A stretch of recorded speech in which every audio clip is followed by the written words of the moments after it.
Hei, tere tulemast Commitee vestlussarja 3. ossa. Mul on tõesti hea meel, et sa oled siia jõudnud. Esimeses osas kohtusime Martiniga ja rääkisime tema loost ning sellest, miks eestlased on loomas ülemaailmset kogukonda neile, kes otsivad väljapääsu tänasest kontrollisüsteemist. Teises osas vaatasime sügavamalt jagamisturunduse maailma. Mis see päriselt on, mis see ei ole ja miks see mudel võib õigesti kasutades olla võimas tööriist uue maailma loomiseks. Kuna see tänane osa on eelmise osa otsene jätk, siis juhul, kui sa ei ole veel eelmist osa näinud, vaata see kindlasti enne ära. Lingi leiad videokirjeldusest või siit samast ülevalt. Täna läheme jagamisturunduse teemal palju isiklikumaks ja detailsemaks. Kui eelmises osas rääkisime jagamisturundusest üldisel tasandil, siis nüüd keskendume sellele, mida see on tähendanud ühe konkreetse inimese elus. Väga paljud on jagamisturunduses läbi elanud sama mustrit. Katteta lubadused, lõputult edasi lükatud suured muutused, süsteem, mis lubab kõigile helget tulevikku, kuid kasutab inimesi ära. Ja kui süsteem kokku kukub või tõeks ei osutu, jäävad löögi alla need, kes oma südame ja nime mängu panid. Mis siis, kui sa oled selles kõiges haiget saanud? Mis siis, kui seisid lubaduste eest, mis tegelikult sinust ei sõltunud? Mis siis, kui sa ei olnud liiga lihtsameelne, vaid lihtsalt uskusid ausesse ja inimlikku headusse vales kohas? Selles osas räägib Martin oma loo ausalt ilustamata. Mis juhtus, mida ta läbi elas ning mida ta sellest õppis? Ja miks hoolimata kogetust ei loobunud ta jagamisturunduse ideest, vaid otsustas luua midagi, mis on ehitatud hoopis teistsugustele väärtustele, läbipaistvusele, aususele, vastastikusele austusele ja inimeste vabadusele. Kui sul on jagamisturundusega seotud haavu, süütunnet või vastumeelsust, võib see osa olla sinu jaoks tervendav. Kuula seda südamega ja võta kaasa ainult see, mis sinuga resoneerub. Tõde ilma filtrita. Mõnusat kuulamist ja vaatamist.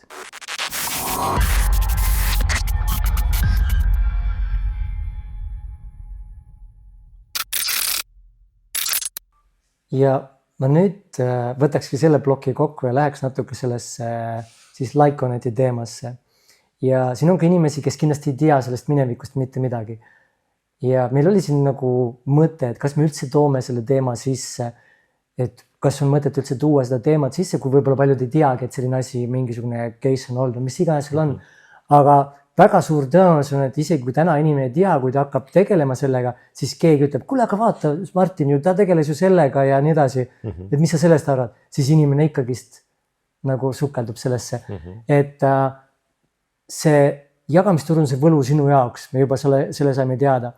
Miks sa valisid Lyconeti? Nagu mis oli see, mida nemad lubasid seal sulle? Mis oli see, mis sind tõmbas nagu asi on isegi lubaduses, vaid lihtsalt see kogemus, mis ma minevikus sain jagamisturundusest, oli siis tootepõhine. Ehk siin on reaalne toode näpu vahel on ju, ja mida sa müüd ja pakud. Ja nüüd olenevalt sellest kontseptsioonist on ju, kas tegelikult kas see inimesel on seda toodet vaja või see on luksustoode, ehk siis ütleme sellel hetkel ma ütleks, et see oli mingis mõttes nagu luksustoode, ehk siis inimene sai elatud ka ilma selle tooteta, aga kui tal vahendeid on, miks mitte ta võib selle osta, on ju.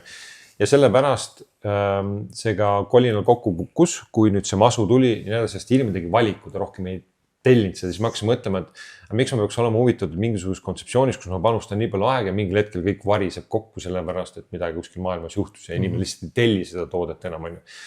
Aga Lyconeti puhul see kontseptsioon on hoopis teine, sest see ehitati üles, ütleme, tasuta nagu cashback kaardi peale. Ja kui me täna liigume rohkem kui 10 aastat tagasi, siis see idee oli päris kaasaarav, sest sellel hetkel oli see probleem, et igal pool kõik andsid välja oma kliendikaart, on ju, et miks mitte võiks olla igal pool üks kliendikaart ja igal pool sa sellega saad allaindust. Väga lihtne loogika. Ma just tahtsingi, mis see cashback, nagu paljud ei tea, mis see cashback tähendab. Et see haaras kaasa, ma sain ka aru, et vau, see on lahe, see ei ole ju tootepõhine, on ju. Me ei müü inimestele mitte midagi, on ju, see kaart on nagu tasuta ja olles siis ise olnud ka ettevõtluses, siis mulle see kontseptsioon tundus nagu väga lahe, et okei, et esiteks me saame tuua ettevõtetele rohkem kliente ja samal hetkel nüüd kliendid saavad paremaid allahindlusi, ehk siis win-win olukord ja inimene, kes on seal vahel, juhendab need pooled ära, on ju, temal on siis iga kord võimalik selle käibe pealt nii-öelda siis teenida, on ju, sente, aga kui see kogukond on suurem, siis väga palju senti igalt poolt teeb kokku ka väga korralikku nii-öelda siis sissetulekut. See idee, see kontseptsioon haaras mind kaasa. Ja see oli see, sa nägid nagu, ongi, et see kõnetas nii nagu ikka, me lähme alati ju sellesse, mis meid tõmbab ja ma usun, et siit see esimene saade, mis oli, kus me rääkisime sinust ja sinu soovidest, sinu väärtustest, on ju, et vähemalt minu nägemus on see, et sa ei läheks tegema midagi, et meelega kedagi kuskilt üle lasta, see ei lähe sinu peal. Kui sa rääksid juba sellest prussakast, on ju, kui ma näen prussakat, ma ei saa ta ära tappa, ma pean ta lihtsalt välja aitama, siis kuidas saab selline inimene siis minna ja nagu hakata lihtsalt inimestele halba tegema, et minu jaoks juba see tekitab see lahkeli, aga olles seal selles ettevõttes sees on ju, ma tahaks ühe huvitava mõtte siia veel tuua, sest sa oled rääkinud, et sa mingi hetk Lyconit, sa pühendasid täielikult sellele, sa nägid seda, ma küsiks niimoodi, et mis oli sinu eesmärk seal, kuhu sa tahtsid jõuda, et sest sa pühendasid ikka nagu päris põhjalikult, sa jõudsid väga kaugele. Räägi natuke sellest oma suurest eesmärgist ja miksist seal taga. Neid mikse tegelikult oli päris palju erinevad ja need mingis mõttes ka aja jooksul muutusid, on ju, et loomulikult, kui mingil hetkel, kui sa alustad, nii nagu ikka, sinu eesmärk on jõuda teatud vabaduseni, sissetuleku osas, on ju. Aga päeva lõpuks mind lihtsalt paelus, üks hästi suur eesmärk oli paelus lihtsalt saada nagu top tegijaks selles ettevõttes, nagu ollagi lihtsalt best of the best. Et kompidagi vaadata nüüd seda potentsiaali ja limiiti, on ju, et teades, milleks sa oled võimeline ja kõik on võimalik, on ju, et minnagi täiesti nii-öelda siis tippu. Sest ühes vestluses, miks ma nagu küsisin, ongi see, et sest kui see eesmärk on hästi suur, vaata, sa oled valmis pühendama ja põhimõtteliselt muu elu ära unustama, siis kuskil sa ütlesid seda, et sa uppusid nagu töösse ja unustasid elada. Räägi natuke sellest, kus see arusaam tuli, et issand, ma olen nagu unustanud elust tegelikult nautida ja elu läheb põhimõtteliselt mööda. Jah, ma arvan, et 7 aastat läks sellise hooga, sellepärast, et seal oli päris mitmeid tõususid, mõõnasid, kus pidi jälle nullist alustama, tegema ja kuidagi, kui kõik läheb ja toimetad erinevates riikides ja mõnes mõttes see kõik on nii põnev, see haarab sind lihtsalt nii kaasa, et sa ei pane nagu tähele, mis ümberringi nii-öelda siis toimub ja see oli ka see koht, kus ma olin ka enda elus sellises punktis, kus ma veel sain aru, et sa ajad vaata taga mingi, kui ma jõuan sinna punkti, mida et tegelikult mida ei eksisteeri, on ju, et sealt ma õppisin endal kogu aeg korrutama, et naudi teekonda, on ju, et see ongi see, et ma hakkasin mõtlema, aga mis siis, kui sa seadki endale eesmärgi ja ütled, aga kui ma nüüd jõuan sinna punkti, siis ma teen seda. Aga mis siis, kui 99% saab tehtud ja seda punkti ei jõua, siis tegelikult terve tee oli ju, sa ei nautinudki, on ju. Et see oli selline päris hea õppetund. See oli selline hästi huvitav olukord, kus sa lihtsalt aastaid niimoodi jooksid, et imelik on isegi selle peale mõelda või rääkida. Ma kujutan ette inimene, kes sellist asja ise läbi ei ole elanud, see võib tunduda nii kentsakas, aga elada aastaid selliselt, et sa ei pane mitte midagi enda ümber nagu tähele, mis toimub, kuidas asjad nagu liiguvad. Ja ma mäletan lihtsalt seda momenti, kui sa mingil hetkel teed nagu silmad lahti ja sa vaatad, et isegi Tallinnas ringi sõites mingil hetkel, kui sa võtsid selle momendi, et kui palju on siin ümber muutunud. Ma mäletan, et kui me ei olnud oma õde väga pikalt külastanud ja ma sõitsin tema poole, siis ma vaatasin, mis siia ehitatud on. Ma mäletan, sõitsid maale, siis kui ehitati seda Tallinn-Pärnu maad, ma mõtlesin, mis siin nüüd toimub, on, et kuidagi, kus ma nagu olnud olen? Kõik oli nagu... Kuigi sa olid seal varem nagu sõitnud. Aga asi oligi selles, et kogu aeg toimus, nii palju sul oli see tsüklis, sa ei osanud nagu ümber, fookus oli lihtsalt nii paigas, on ju. Et see oli selline hästi huvitav kogemus, aga hästi ohtlik kogemus. et kuidas sa võidki lihtsalt aastad niimoodi ära kaotada, et sa ei pane üldse tähele, mis ümberringi nagu toimub. Kui mingisugune asi haarab sind nii kaasa, noh, et sa oled nii excited sellest arengust ja asjadest. Aga lähme nüüd natukene sealt siis ajas edasi.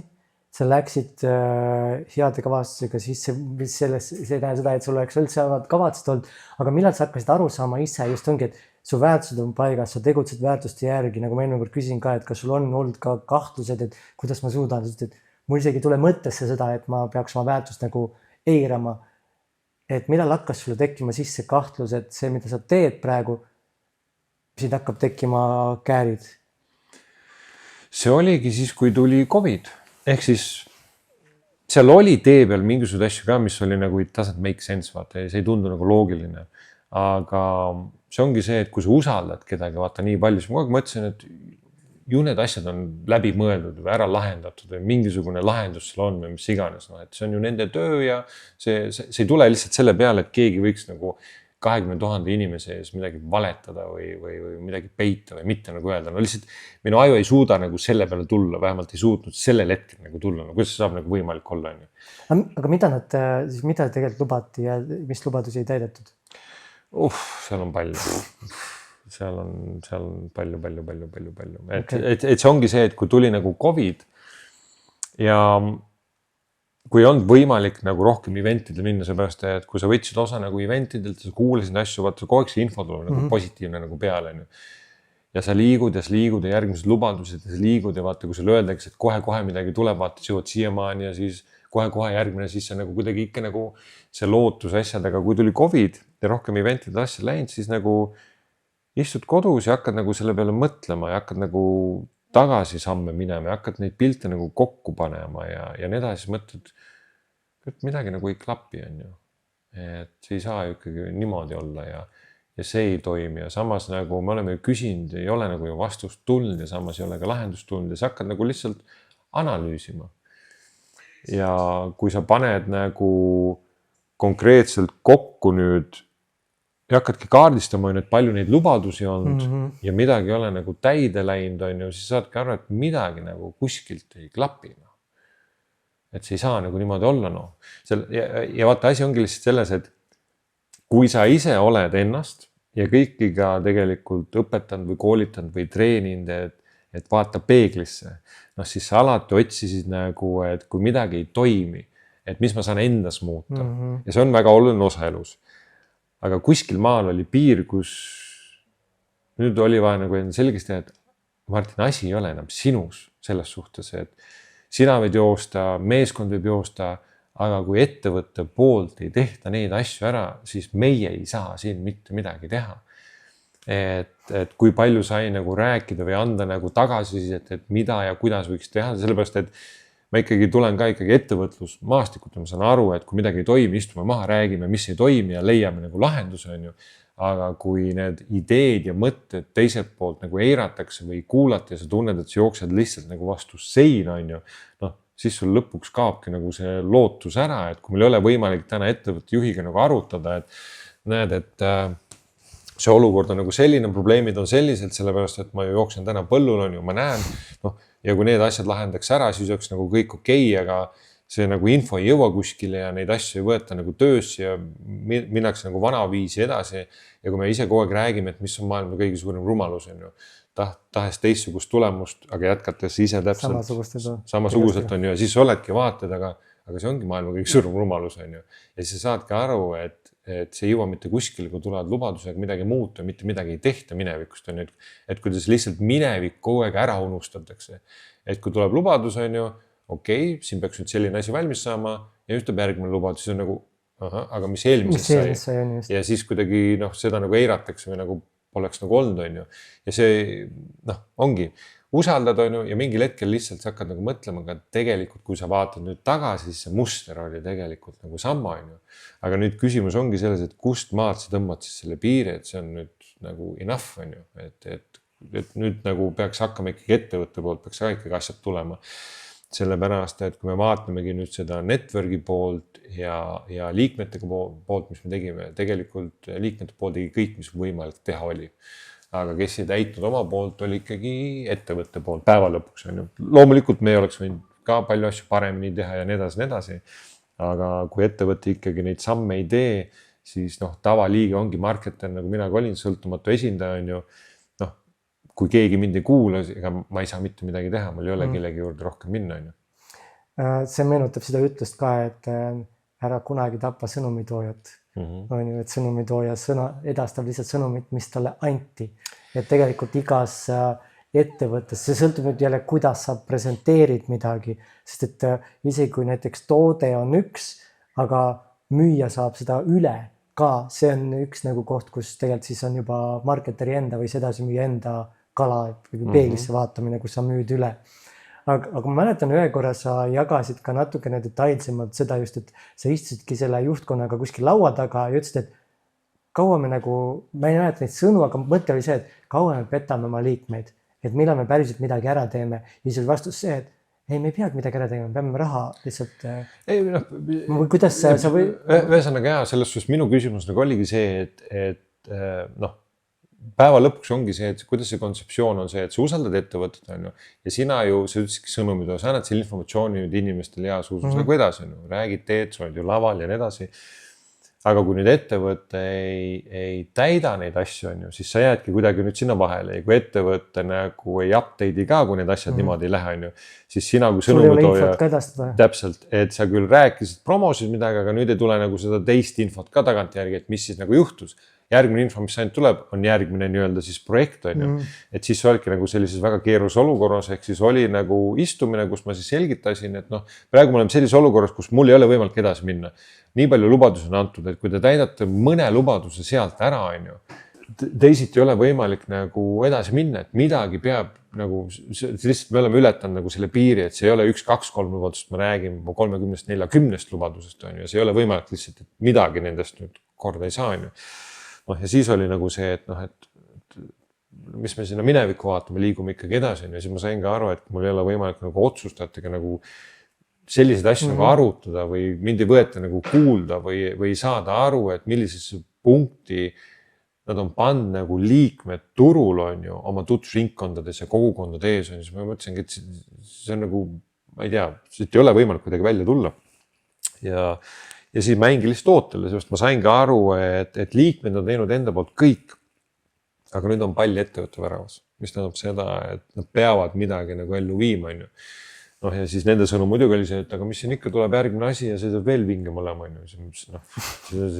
See lihtsalt mõistus ei võta nagu seda vastu on ju. Ja sealt see, ehk siis ongi see, et ma olen võimeline midagi tegema, mida ma usun 100%. Kui seal on juba 99, vaata, ma ei suuda opereerida, ma ei saa, seepärast, et seal ma juba petan ennast on ju. Ma ei saa, ma ei soovi, mulle ei meeldi, ma ei saa midagi teha poole kohaga või midagi, vaata, see peab olema täis 100% nagu drive ja kui seda ei ole, siis ma ei saa seda teha. Ma läheks siit nüüd võib-olla sellisesse, ütleme, natuke valusamasse teemasse, mis sinu sees nagu sellel hetkel toimus. Sa said teada, et sa ei taha selle ettevõttega enam jätkata. Aga seal on see, et kuidas ma seda edasi annan. Mis on need sammud, mis ma siit teen, et mul on nagu selge, et ma ei saa vaata minna selle ettevõttega edasi, ma pean leidma mingi muu tee. Vaata, selles suhtes, et see ei olnud üleöö selline olukord, vaata. Et see oli ikkagi protsess, ehk siis kui tuli COVID, ma hakkasin mõtlema, hakkasime seda pilti kokku panema, on ju, et mingisugused asjad ei klapi, on ju, see istumine ja nii edasi. Ehk siis see on nüüd see, et nüüd on nagu kõik. Ehk siis ma sain aru, et minul ei ole nagu midagi teha. Ma olen nagu teinud kõik, mis iganes tagasi läbi aastat, on ju. Et network on teinud enda poolt nagu kõik, et nüüd peab ettevõtte nagu tegema, on ju. Ehk siis mingis mõttes ma jäin nagu ootel, et nüüd ettevõtte peab nüüd täitma mingisuguse lubaduse inimeste eest, mis nad on nagu välja andnud. Ehk siis selle ootepositsioonile, sellepärast, et ega see ju kõik läks ju suure hoog edasi. Järgmised lubadused, järgmised projektid ja nii edasi, nii edasi. Ehk siis sa võtsid nagu passiivse vaate ja natuke rolli. Ja. Aga mis juhtus, oligi see, et kuna ma ei olnud enam ju aktiivne, on ju, siis ikka inimesed hakkasid nagu küsima, aga asi on selles, et ma räägin nii nagu on selles enda nii-öelda siis kogemusest. Ja siis me pigem jõudsime sinna punkti, kus ütleme, ettevõte ei olnud nagu rahul sellega, mida ma rääkisin, kui keegi küsis. Ma ütlesin, ega ma selles suhtes, et igal inimesel on enda valik, on ju, kas ta liigub edasi, ei liigu, kas ta usub järgmist projekti, ei usu, on ju. Minul lihtsalt siit maalt sai see nagu otse, kui keegi minu käest küsib, siis ma räägin, mis see kogemus praegu on ju. Et siia ma olen juhtunud ja ma nagu ei näe, et midagi peaks nagu juhtuma enda selle, ütleme siis kogemuse pealt, on ju. Aga ikkagi selles suhtes teatud projektid, mis seal olid, ikkagi oli, et aga mine sa tea, see võib ikkagi õnnestuda, sellepärast, et nad sisenesid ka ikkagi krüptomaailma ja nii edasi, et see võib, et ütleme nii, et ma ei oleks saanud sellel hetkel 100% ka pead panti panna, et nüüd mitte midagi ei lähe. Väga võimalik võib-olla see krüpto mingisugune muu projekt oleks õnnestunud. Ehk siis sa olid ise ka sellisel, võib öelda nagu kahtleval seisukohal, kas panna nagu täitsa pildid kotti. Ma ei olnud kahtlevad asju on sellest, et ma ei saa edasi teha, kui ma 100% ei usu. Ma mõtlengi just, jah, aga see ei tähenda seda, et ma nüüd 100% ei usu. Lihtsalt mul ei ole enam 100% usku, mis tähendabki seda, et aga väga võimalik võib-olla mingisuguse projektiga nad oleks edasi liikunud. No seda mõtlengi kahtlust on ju, et kui sa oleks 100% ei usu, siis oleks kohe need pildid kotti ja ära on ju, aga oligi see, et mingi väike lootus ikkagi on, et sa mingil määral olid seal. Ja vaata, siin on nagu see, et ma usun 100% karmasse. Kõik, mis sa välja annad, tuleb kordades tagasi, et päeva lõpuks igaüks saab oma palga ja ma usun nii palju sellesse, et päeva lõpuks headus võidab. Ehk siis, kui ma enda peas kogu aeg mõtlesin, et see ei saa ju olla võimalik, et nii palju inimesi, midagi peab siit ju head välja tulema või midagi, see ei ole lihtsalt võimalik. Lihtsalt mõistus ei haara nagu sellised, et kuidas nüüd lihtsalt kõik on läbi ja nii suurel hulgal inimestele on tegelikult nagu teadlikult väga palju asju nagu valetatud, et kuidagi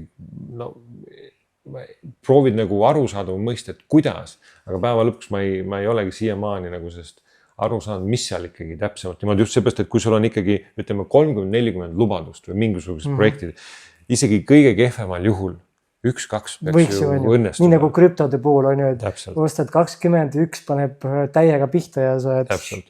Aga kui sa kõik läheb aia taha, siis proovidki, see peab olema kuidagi nagu teadlik, sa nagu tahadki, et kõik nagu aia taha läheb ja siis sa proovid seda pilti nagu kokku panna ja et midagi läbi. Ja siiamaani ka, kui rääkidagi kellegiga, kes seal ettevõttes ka ikkagi, ütleme, top tegijate hulgas olid, keegi ei oska täna täpselt öelda, mis või kus tegelikult, mis need kavatsused olid.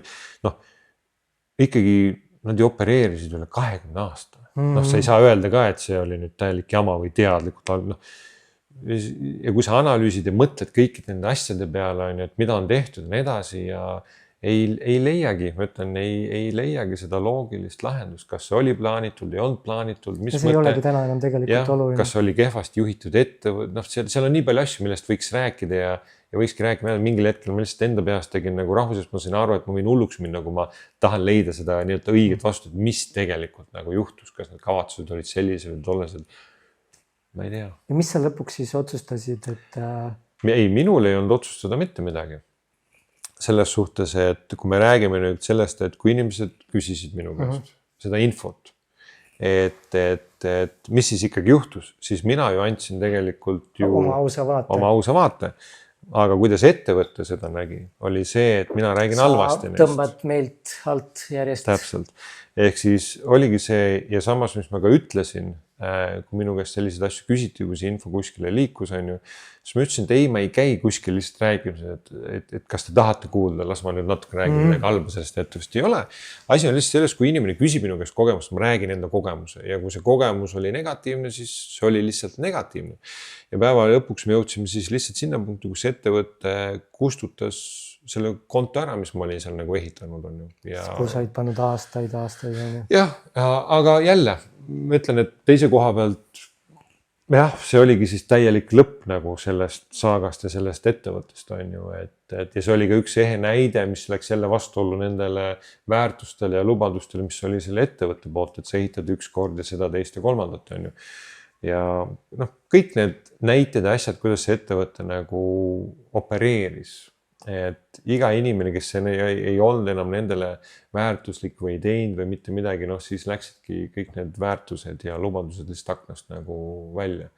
ja kui täna suheldes inimestega, kes jõudsid sellest väga kaugele, siis enamustel kahjuks on täpselt samasugune kogemus, aga lihtsalt kui see juhtus, asi on selles, ega seda kellelegi ei räägita nii, nagu see tegelikult juhtus, sest siin toimis nüüd ja milles mina olen väga kehv, on see, kuna ma olen siiamaani olen veel kehv, aga parandame seda, on see, et ma olen ikkagi selles suhtes introvert, jah, ma pean laval olema nii edasi, aga kommunikatsioonis ma ei ole just kõige parem isiklikult, mis tähendabki seda, et kui nüüd sellised olukorrad nagu juhtusid, samamoodi ka kui nüüd kustutati minu konto ära, siis ega sealt poolt ei lastud välja lugu, mis tegelikult juhtus. Vaid sealt lasti välja lugu, mis oli nendele kasulik. Aga esimene lugu alati võidab. Me teame seda meedias täpselt samamoodi. Esimene lugu, mis jõuab välja, inimesed võtavad selle omaks ja nüüd proovi seda ümber lükata, kas see on tõde või ei ole. Ja samamoodi nad tegid kõikide teiste presidentidega, samamoodi tehti ka minuga. Ja nüüd ongi see, et kui ma olen nüüd sattunud suhtlema inimestega, kes jäid peale mind edasi, aga kes täna ka loomulikult ei ole, on ju. Ja kui me räägime sellest ja siis nemad räägivad oma versiooni, mis neile anti, sest need, kes edasi jäid, neile ei saanud öelda, et me võtsime ära ja me tegime seda ja viskasime välja nii edasi. No. Neile räägiti hoopis teistsugune lugu, kuidas neil oli kasulik. No. Ja lihtsalt kahju ongi seda nüüd hiljem kohtudes inimestega kuulata ja kuulates ka nende lugu ja siis sa jälle lihtsalt saad kinnitust sellele, kuidas see ettevõte nagu opereeris. Ja sellepärast ongi nii kahju vaadata, kui palju on selliseid ettevõtted, sa vaatad ettevõtte sloganeid ja logosid ja nii edasi, mis on niisugused väga tugevad, aga mis tähendavad, et me hoiame kokku ja me teeme sind edukaks ja nii edasi, aga tegelikult enda kogemuse pealt sa võid öelda, et see on nii tühi, kui see vähegi olla võib, seal ei ole mitte mingisugust sisu, et kui tuimalt nagu võetakse oma ettevõtte sloganiks mingisugune lause, mis on väga võimas, aga samas on tühi. Täielik tühjus, mitte üheski nurgast ei ole näha seda, aga samas nähes veel seda, kui tuleb uus inimene, kes ei tea tegelikult seda minevikku ja muid asju ja kui talle söödetakse ikkagi omapoolne lugu ette, siis on ikkagi võimalik 1-2 aastat hoida teda hoopis teistsuguses maailmas, enne kui see välja tuleb. On ju. Ja isegi neid olukordasid on olnud palju, kus sa istudki maha, inimene küsib, aga miks sa siis ära läksid on ja neid asju, siis sa proovid seletada ja need ei taha kuulata seda lugu, mis sa räägid. Sest neil on räägitud see teine versioon, mis tal on räägitud minust, on juba nii kinnistunud, nagu sa ütled, et ta lihtsalt ei usu mind. No, sina oled paha, sina jätsid ettevõtte, kõige olulisemal hetkel sina jätsid ettevõtte, sina ei aidanud vaata. Siis mõtledki täitsa uskumata, aga päeva lõpuks ongi see, et sa annad ennast parima ja nagu ma ütlesin, tõde tuleb alati välja ja headus võidab. Ja loomulikult see on pikk protsess, nagu sa eelnevalt ise ütlesid ka, kuvand on üks asi ja arusaadav.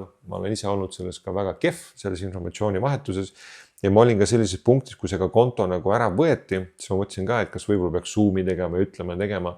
Ma lihtsalt selle koha pealt ka mõtlema, et kuidas see võiks nagu välja näha, et kui ma teen nüüd Zoomi, kutsun kõik inimesed kokku ja kes on veel aktiivsed, kes usuvad, on ju. Ja asi on lihtsalt selles, et mul ei ole mitte midagi positiivset seal rääkida, mis tähendab seda, et ma oleks lihtsalt rääkinud kõike neid. Ja kõik see, millega selle rahul on. Feile ja asju ja ma mingis mõttes võib-olla lootsin, et see info nagu liigub ise ja teeb ise enda töö, aga ma ei olnud selleks valmis, et ettevõtte poolt ennem üldse tuleb teistsugune lugu, mis hakkab liikuma. Kas siin ma lihtsalt vaata, kas sa tajud mingisugust mõtet selle taga, et see resoneerub? Kas siin võib mängida rolli see sama suur süda sinu sees, et ma tegelikult ei tahaks selle ettevõttele nagu halba? Seda ka 100%, sest tegelikult kui me vaatame nüüd läbi aja ja enamus president, kes tegelikult panustasid oma elu sinna ja uskusid siiralt, siis enamus nad kõik on sellise väga siira, ütleme siis südamega, kellel on süda õiges kohas. Ja see oligi tegelikult mõnes mõttes selle ettevõtte jõud, ehk siis jagamisturunduses naljalt ühelgi teisel ettevõttel ei ole olnud nii tugevat tuumikmeeskonda, nagu sellel ettevõttel ülemaailmselt oli. Aga see oligi tänu sellele, et enamus need inimesed, kes seal olid, nad olidki sellised siirad, kes ei suutnud uskuda sellist asja, et keegi võiks selliselt nagu käituda inimestega ja see oligi see nagu tugevus. Ja see on ka see põhjus, miks enamus inimesed, kellega on niimoodi käitutud, nad ei ole nagu suurelt välja läinud, sest need ei ole nagu need inimesed, kes lähevad. Et ma ei pane, no see ongi see, et kui sina mulle, siis ma panen täiega vastu või 10-kordselt tagasi, vaid ma lähen oma eluga edasi, sest et ja nagu sa ütlesid, kui sa usud karmasse on ju, siis nad saavad oma karistuse nagu nii lõpuks, et sa ei pea ise selle nimel tegema. Tahtsid sa midagi siia lisada veel? Või? Ei. Et no see on üks asi, mis on, ütleme, ette heidetud on ju sinu suunas, just selle sama tiimi poolt kõik, et sa oleks võinud ju tulla ja rääkida meile, mis tegelikult toimus. Kas sa natuke kahetsed ka, et sa tegelikult ei teinud seda? Vaata, siin nüüd jah ja ei selles suhtes, et ma ikkagi nii nagu tegelikult, kui me räägime jagamisturundus läheb, kui sa hakkad ehitama meeskonda, sul tekivad liidrid ja sealt liigub see edasi. Ehk siis tegelikult ma suhtlesin liidritega, ma rääkisin, ma selgitasin. Ehk siis ma andsin selle võimaluse või valiku, aga seal ütleme nii, et oli paar liidrit, kes võtsid sellise positsiooni, et minuga ei ole kõik okei, ettevõttega on kõik okei. Ehk siis nemad võtsid selle otsuse, et nemad liiguvad oma meeskondadega nagu edasi. Noh, ja minul selle koha pealt ei ole nüüd õigus minna nagu temast mööda ja öelda, et ei, ma ei ühti sellega, et sina ei ühti, ma nüüd lähen ikkagi nüüd sinu meeskonna juurde ja räägin teistpidist juttu, mis sina, sest ikkagi sellel hetkel seal olid osad projektid, kus ma ei oleks saanud panna pead panti ja öelda, et see ei lähe. Ja ma ei oleks tahtnud seda vastutust ka, kus ma ütlen, pärast läheb on ja siis sa võtsid inimestel võimaluse ära. Just, ehk siis mina sain aru, et minul ei ole võimalik selle ettevõtte nende inimestega edasi minna, aga ma ei oleks saanud öelda, et mingid projektid sellest ei lähe. Et isegi nad oleks läinud, ega mina sinna ei oleks tagasi läinud. Ma ei saa edasi opereerida kellega, kes on valetanud mulle silma sisse vaata. Ja mõtle, kui sa oleks lihtsalt, et ja see oligi see, miks ma alguses ütlesin, et me näeme, kui meil ei ole otsest kokkupuudet, siis me teeme kuvandi vastavalt seda, mida me näeme. Ja nüüd ongi see, et see liin jäigi katki, kuna sealt info edasi liikunud ja siis tekibki see kuvand, mida tegelikult räägiti sinust, kuna sinuga ei olnud kontakti. Ja see, mis sa praegu hästi huvitavalt tõid, et sa ei tahtnud võtta vastutust selle eest, et nagu mitte nagu võtta vastutust, vaid just see, et sa ei taha teha seda otsust, et sa äkki võtad inimesed tegelikult võimaluse ära, öeldes neile, et ärge minge enam edasi, et see läheb kõik pekki ja nii edasi ja pärast läheb ja siis sa pead inimestele samamoodi otsa vaatama, et kuule, näed, sina tõmbasid neid projektist välja. Jah, selles suhtes, et loomulikult tagantjärgi hiljem on hulga lihtsamaid asju analüüsida. Kui me vaatame nüüd antud olukorda, oleks nüüd seda teist ja kolmandat ja sellel hetkel oli see, et minu 100% usaldus ei läinud. Aga ma ei olnud punktis, kus ma saan öelda, 100% mitte midagi siit ei tule. Seal olidki ikkagi projektid, krüptod, asjad, kus inimesed võtsid osa, kus nad uskusid, kus võeti teisi inimesi tööle, kus olid teised ettevõtted seotud ja nii edasi on ju, kus tekkis see usk, et need asjad võivad õnnestuda sellepärast, et ei ole see sama juhtkond ja nii edasi on ju. Et jah, nüüd tagantjärgi vaadates, kuna nendest asjadest ei tulnud, oleks võinud ju teha ja öelda, et ei, aga sellel hetkel ma ei oleks saanud, ma ei oleks saanud minna ja öelda 100% siit ei tule mitte midagi. Sest see oligi ikkagi pisinike lootus, sest mul olid ikkagi näpud niimoodi, kus ma lihtsalt ütlesin, kui inimestega kohtu, ma ütlesin, ma tõesti loodan, et need projektid lähevad, sellepärast, et inimesed väärivad juba seda on tarvis, seda ei saa teisiti nagu minna. Täna me ütleme jah, sealt ei läinud nüüd tänaseks päevaks mitte midagi. Et jah, oleks võinud küll teistmoodi natukene opereerida, aga sellel hetkel ma usun, et ma tegin endast parima, mis võimalik oli ja osad juhid ja liidrid tegid enda otsuse ja plaanisid edasi minna. Et aga seal oli jälle ka ettevõtte pool väga palju mängus, et kuidas suudeti need inimesed veel aktiivsena nagu hoida ja nii edasi. Manipulatsioon põhimõtteliselt. Ja, hästi tugev kogemus näha, kuidas ja mis moodi ja inimkäitumistes ja kui sa midagi endale korrutad piisavalt kaua, siis sa uskuma jääd. Aga ikkagi, eks me kõik saame võtta vastutus, igal ühel oli oma roll nagu mängida selles ja kogemus. Ma olin tänulik, et sa selle siin kõik tood nagu välja ja see ongi see, mis on jäänud nagu suletud uste taha, ütleme nii, ei teagi seda köögi poolt, mis seal tegelikult toimus. et ma olen ülitänulik, et sa võtsid selle ja usaldad üldse mind, et selle sama vestlusega, sest et ma alguses ütlesin ka, et see teema tuleb on ju ülesse, et kas sa oled üldse valmis ennast avama ja et see on nii äge ja mina näen, et siit saab ainult paremaks. Ja need, kes ei usu, need ei usu nagunii, need usuvad nagunii oma asja ja ka lihtsalt me näitame ka teistsugust vaatenurka. Ja nüüd me jõuamegi tegelikult sama alguse jutu juurde, mis ma päris alguses tõin, et teada, mida me tahame. Me peame kogema kõike seda, mida me ei soovi, sest see loob hästi tugeva selguse. Ma jagan 3 oma vaatenurgast, mida sa nagu said sellest Like-Connectist, siis sa võid ise vaadata, kuidas need sinuga resoneeruvad ja mis sa veel võtsid endaga kaasa sellest kogemusest, sellest kõigest teekonnast. Et esimene on see, et mida on vaja muuta üldse nagu jagamisturunduses üldises mõttes, et mis oli seal see jama, see kompensatsiooniplaani koha pealt on ju, kus tegelikult pidurdatakse edu, on ju, sest et näiteks miks inimesed liituvad, ma ei tea, kui palju Like-Connectis, siis ma ise Like-Connectis ei olnud, aga inimesed liituvad jagamisturundus selle, et saada passiivne sissetulek. Ja väga paljudes ettevõtetes on ju tegelikult see, et kui sa muutud passiivseks, ei ole seda igakuist aktiivsust, siis sul teenimine ka on limiteeritud. Mis see mõte siis üldse oli? Ma tahangi ju niimoodi, et ma teen 5-10 aastat tööd ja siis ma viskan jalad seina peale ja mu elutöö on põhimõtteliselt tehtud. Ja siis ütled, et ma pean ikka olema aktiivne.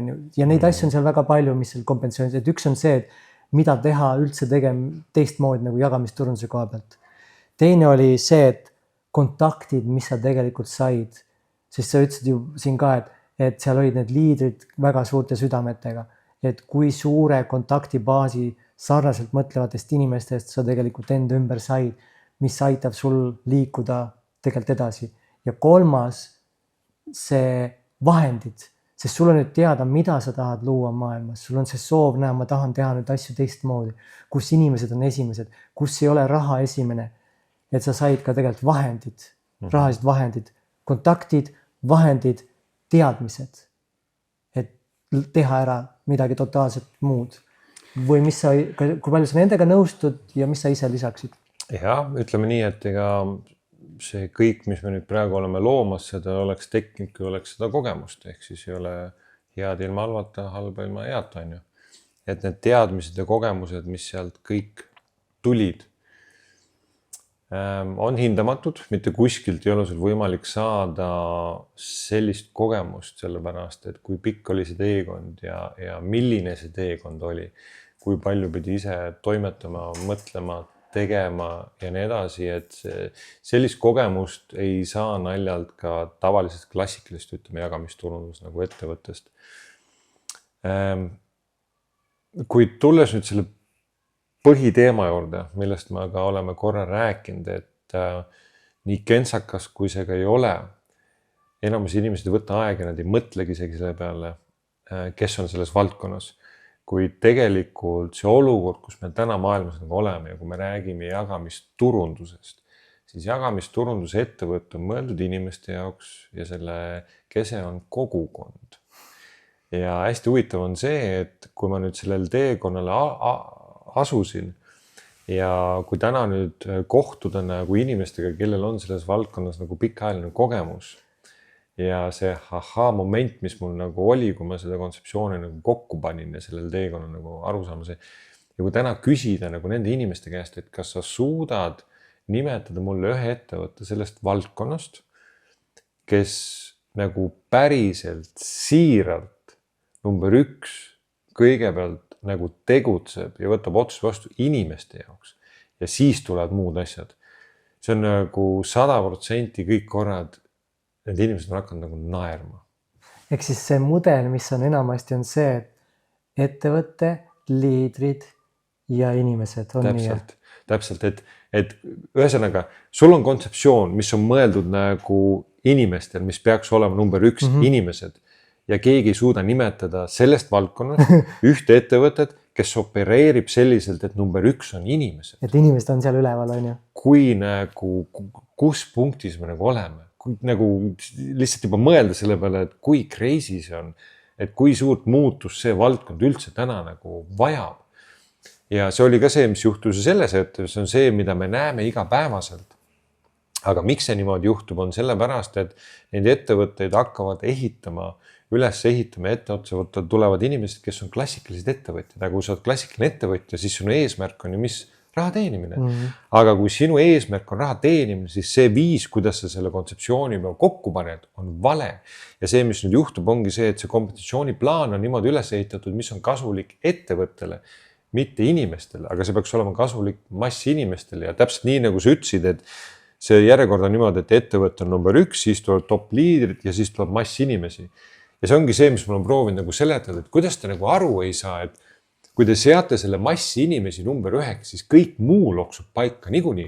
Sest kui sa suudad suure hulga inimesi teha nagu rahulolevaks ja õnnelikuks, on liidrid õnnelikud ja on ettevõtte õnnelik. Et kuidas te nagu sellest aru ei saa, miks te seda ümber keera, miks te kogu aeg alustate sellest, et kõigepealt vaatame, kuidas ettevõtte. See ei peaks toimima nii. See on sama, lihtsalt analoog tuleb see, et ma tahan luua inimestele väärtust, aga ma kõigepealt võtan raha alati. Et kõigepealt andke mulle raha ja siis ma hakkan teile looma väärtust. Jah, aga õnneks siin on teada, miks see nii on ju. Et see ongi see, et kes hakkavad seda ehitama, neil ei ole endal selle valdkonna kogemust. Ja nüüd juhtubki see olukord, et nad panevad kokku kontseptsiooni juba selliselt, mis ei ole inimestel mõeldud. Ja enamus jagamisturunduse ettevõttes ongi see, et on nüüd see kogukond on ju, kes ehitavad ja siis on ettevõte. Ja need kumbki ei saa üksteisest aru.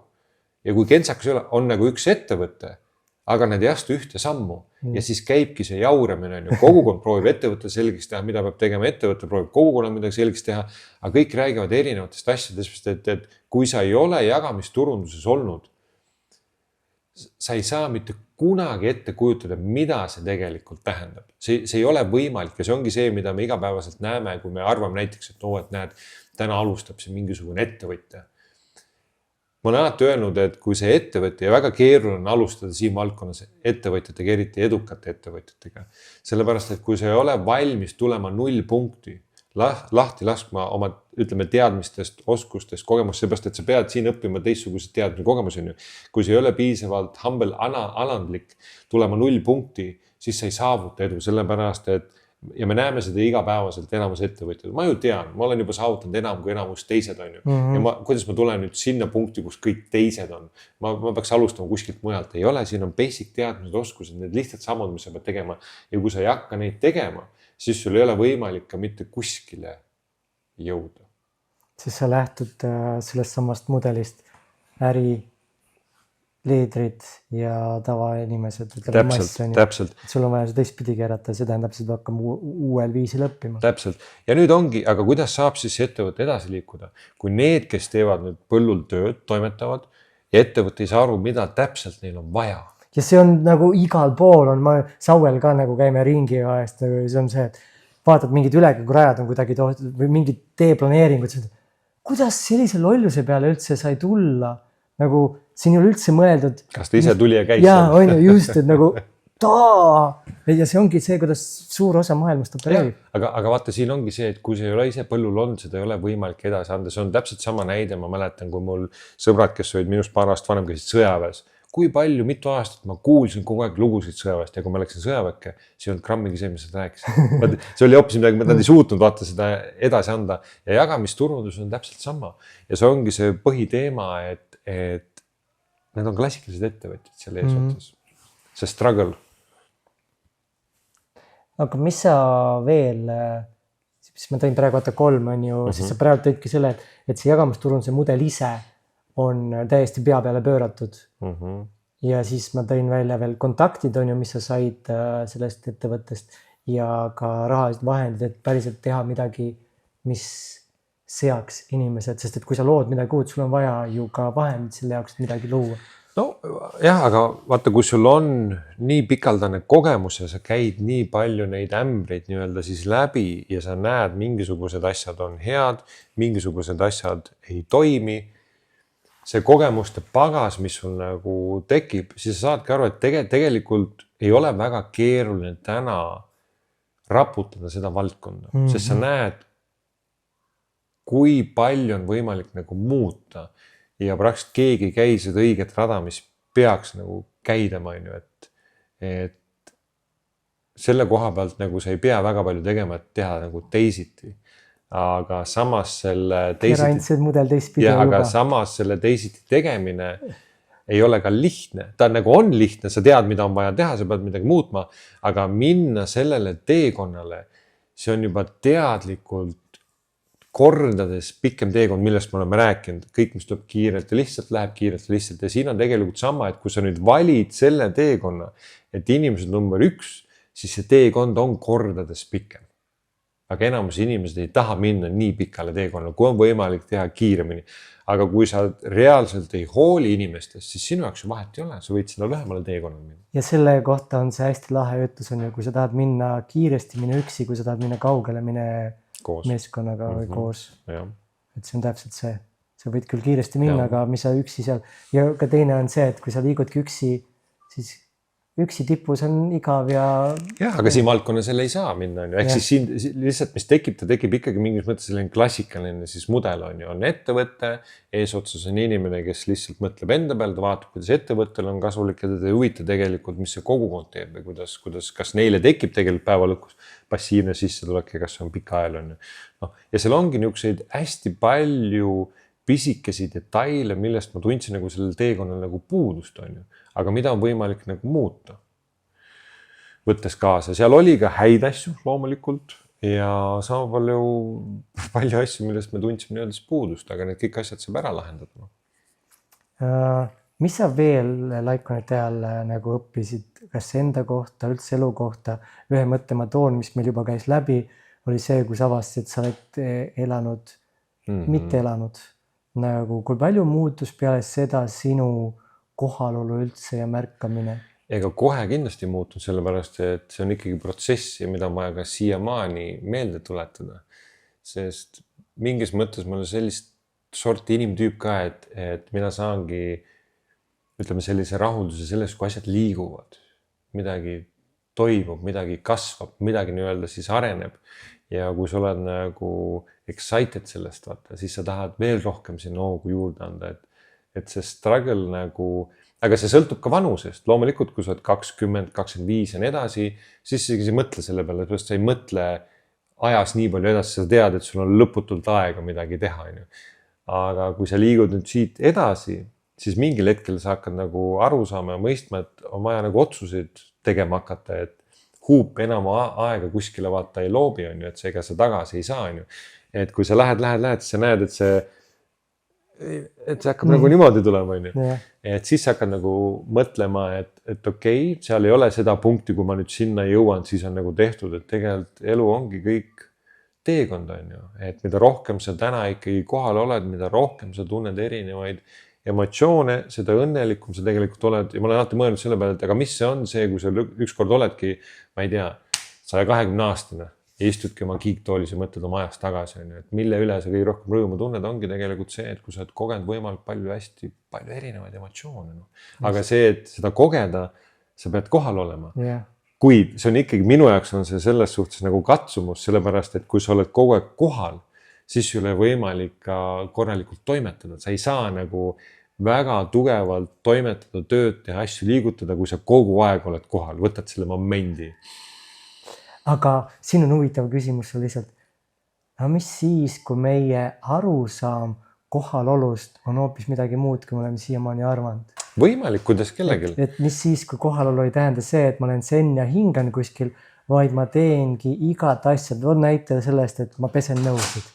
Üks on see, et ma pesen nõusid ja ma mõtlen juba järgmisel ülesandele. Teine on see, et ma pesen nõusid ja keskendun igale veetilgale, mitte et ma võtaksin aega aeglasemaks, vaid ma olen täielikult kohal selles tegevuses, mis ei tee tegevust üldse pikemaks, eks ajakadu ei ole, aga kohalolu on täiesti olemas. Jah, aga nüüd jälle sõltub sellest, et ütleme, minu jaoks, kui on selline töö tegema, peab midagi mõtlema, peab midagi tegema, on ju.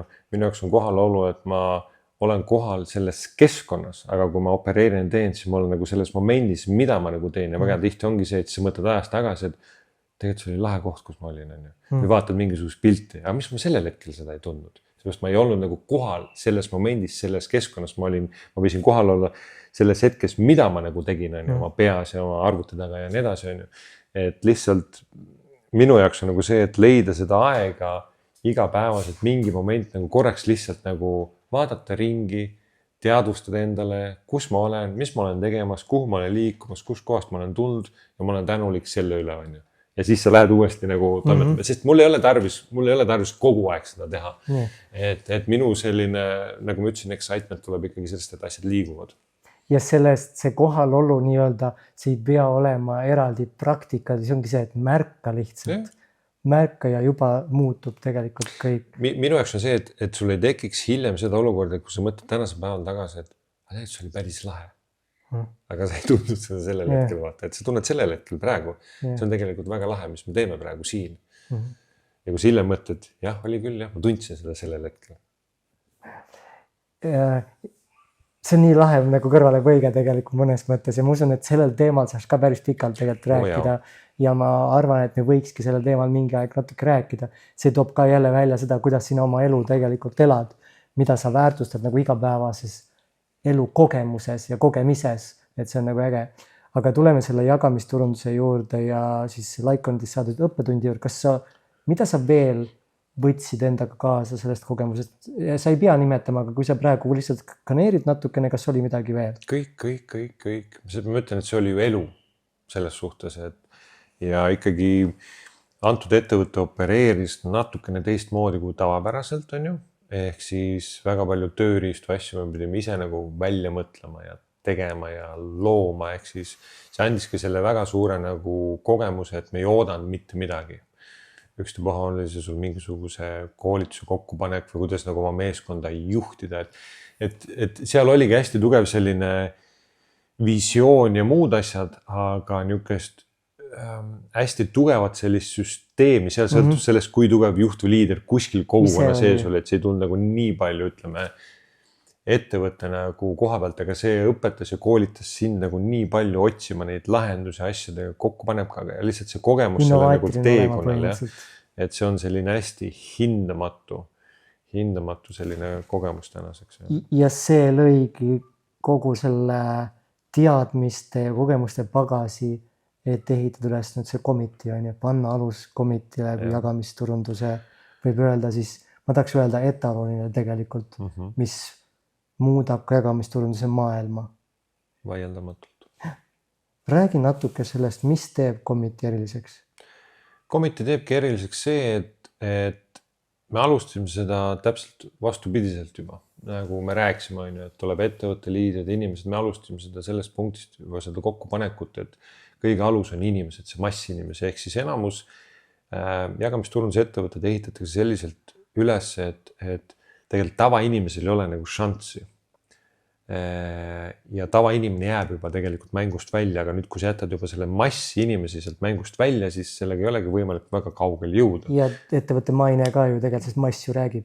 Täpselt, et kõige olulisem on ikkagi inimene. Ehk ütleme nendes valdkondades keskendutakse nagu sellele, et kuidas saada nagu miljonäriks.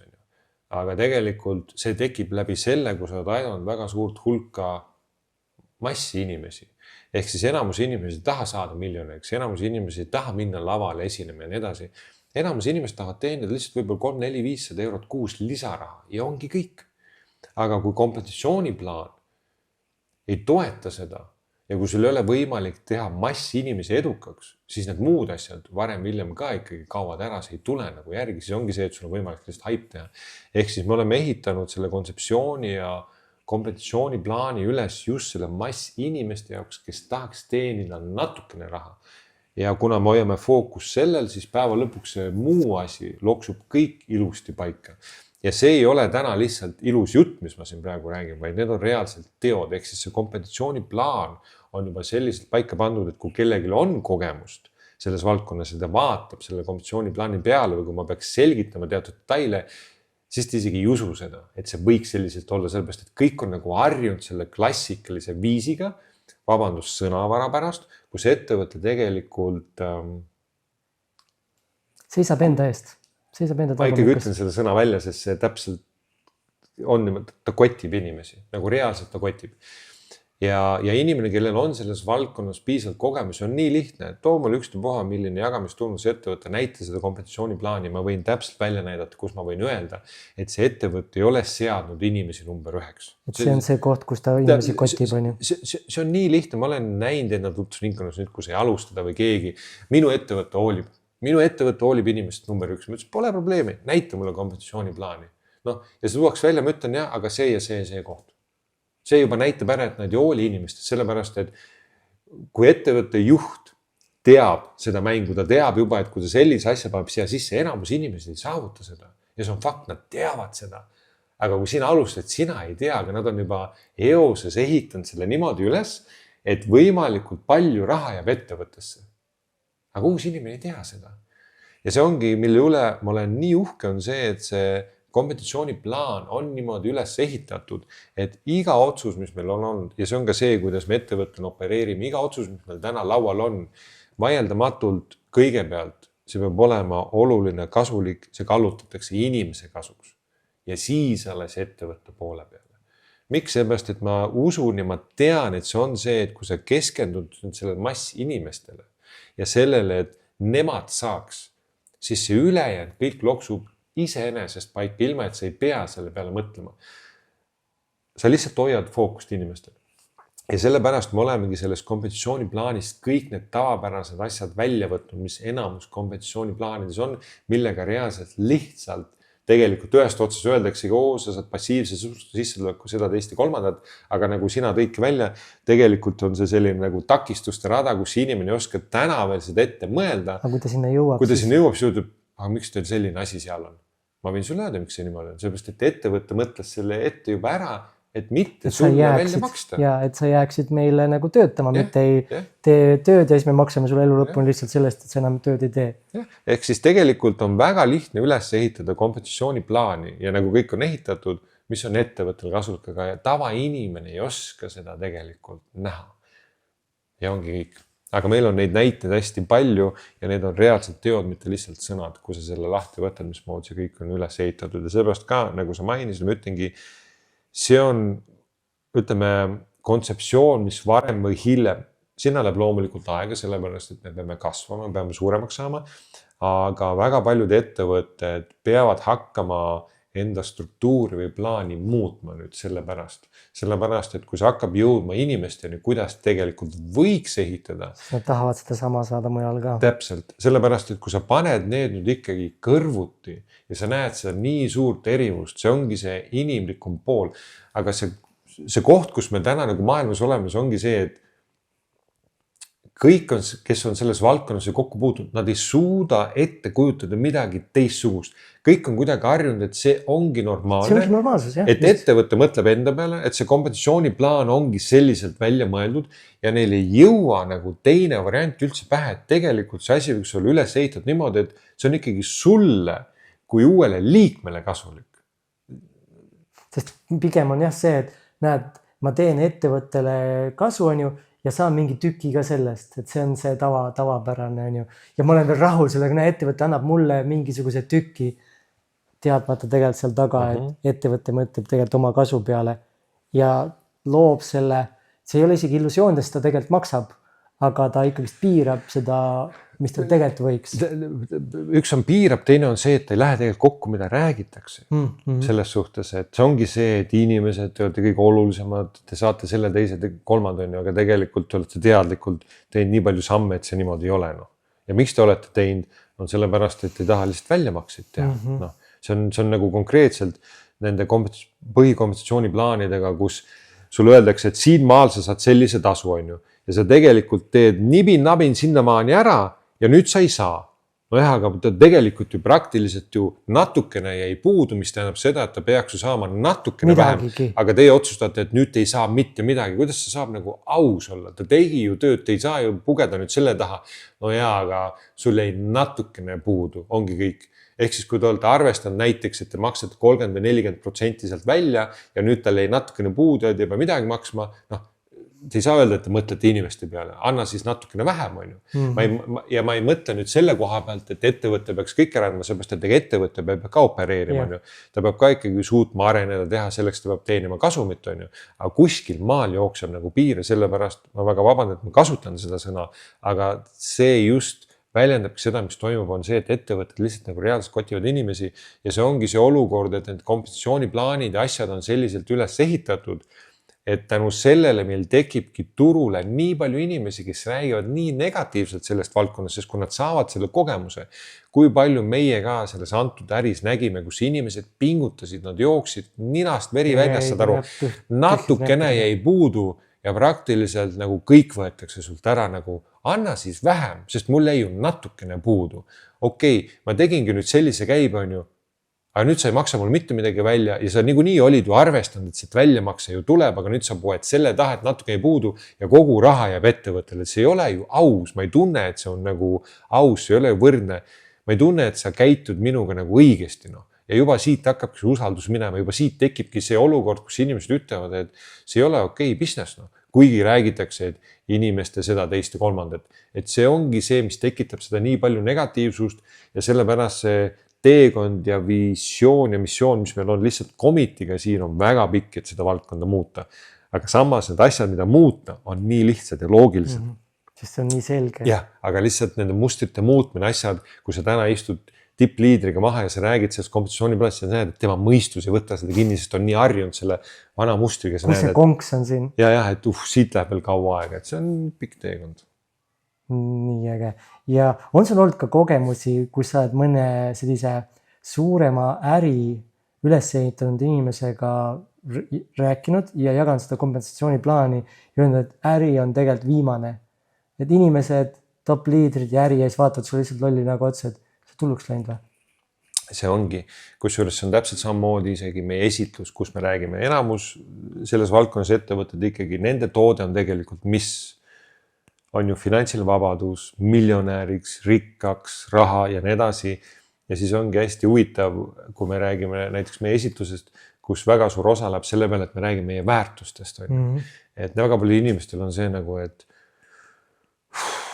nagu mis nüüd siin toimub, millest väärtustest või mis, aga selle järgi sa saad aru, nagu, kas see on õige inimene praegu meile või ole, sest me ehitame täna seda nagu vundamenti.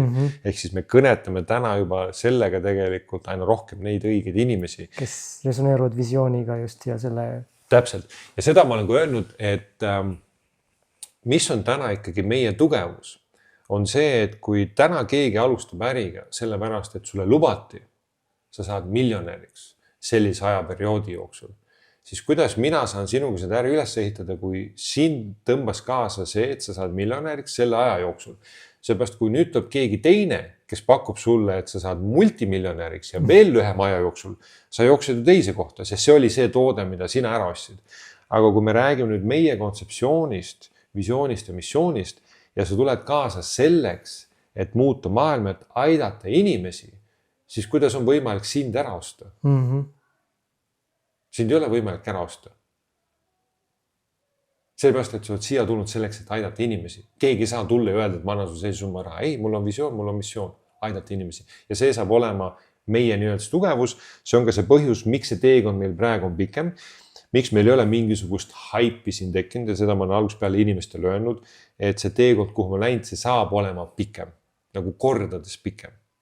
Aga selle eest, et see saab olema tugevam, kindlam ja sissetulek kui selline, kui inimene saab aru, et sa asud teekonnale selleks, et reaalselt aidata inimesi, siis ütleme, sissetulek ja raha teenimine on teema, millest me ei pea isegi rääkima, sest sa saad aru, et see tuleb niikuinii.